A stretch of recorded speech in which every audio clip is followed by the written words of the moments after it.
Hey, what's up? It's Alex. I know it's been a long time since I made a video. Last time I was just about at 2 months on T, and now I'm almost at 3 months on T.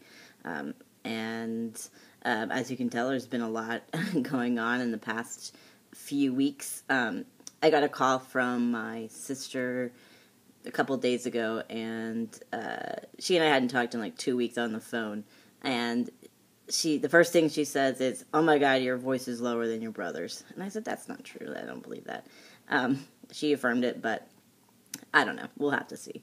But it was in a week of having really interesting experiences, both being read as male and female.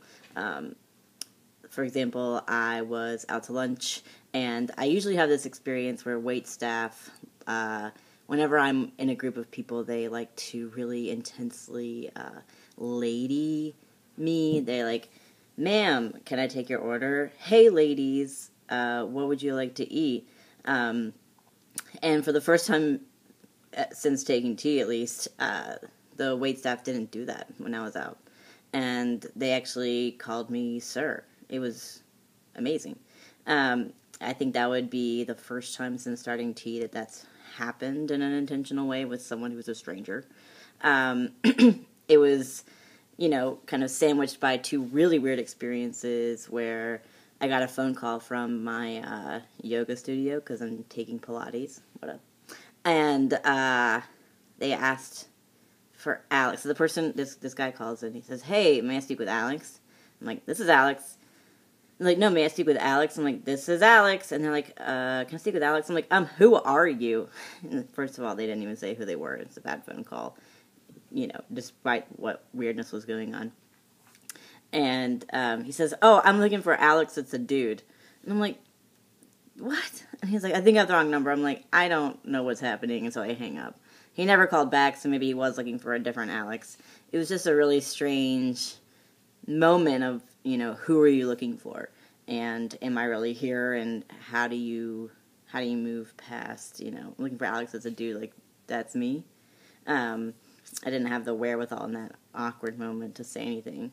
And then a few days prior to that, I was at my gym, changing before going to therapy, and which is the only time I ever really used that locker room.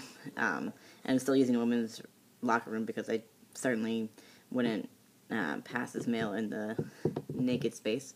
And so I'm fully dressed and putting my shoes on, and I kind of bent over, tying my shoes, and this woman walks in and sort of like, and kind of looks around like, "Oh, okay, there's other women in here." And it was a really intense moment, and I think that I haven't had someone make me feel like that in a long time. Before tea, every time someone would call me lady or ma'am, my shoulders would like hunch instinctively, kind of in this defensive mode. And the minute she walked in and gasped, I like hunched instinctively, to try and like make sure that my chest wasn't showing. And what can I do to appear more masculine when you're misgendering me in this moment, even though I am in the women's locker room? I do recognize the irony. But, since starting tea, now that I've been getting ma'amed less frequently, but when it happens, it sort of just goes over my head now. It's less, it feels less relevant. Before, I think that whenever I would get ma'amed, in the past few years at least, it felt like I always felt kind of ashamed.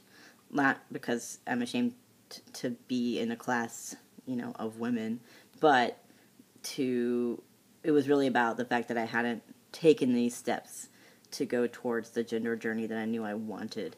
And so it was kind of shaming me to say, I really need to get on with this process. And now that I've been on T for 3 months and I'm really starting to feel a lot better about my body, when it happens now, it's kind of like, oh, that's not about me. It's about either the women in my company or it's about the other person's kind of, strangeness. And it's felt less personal, I suppose. So I like to say that I'm on the cusp between really being fully identified as male and kind of continually being identified as female. When I was really wanting to be genderqueer, I had this image for myself that I wanted to be like a hologram between male and female, so depending on which way and which light you looked at me in, I would appear one or the other. To kind of be that like perfect line of the masculine and feminine spectrum. And I think that here I am. You know, one day I'm read as female, and one day I'm read as male, and sometimes it matters what I'm wearing, and sometimes it doesn't. But I really find myself, now I don't want the hologram. I want to be kind of firmly on one side. So here's to hoping that in the next few months that starts to really emerge. So thanks for sticking with me.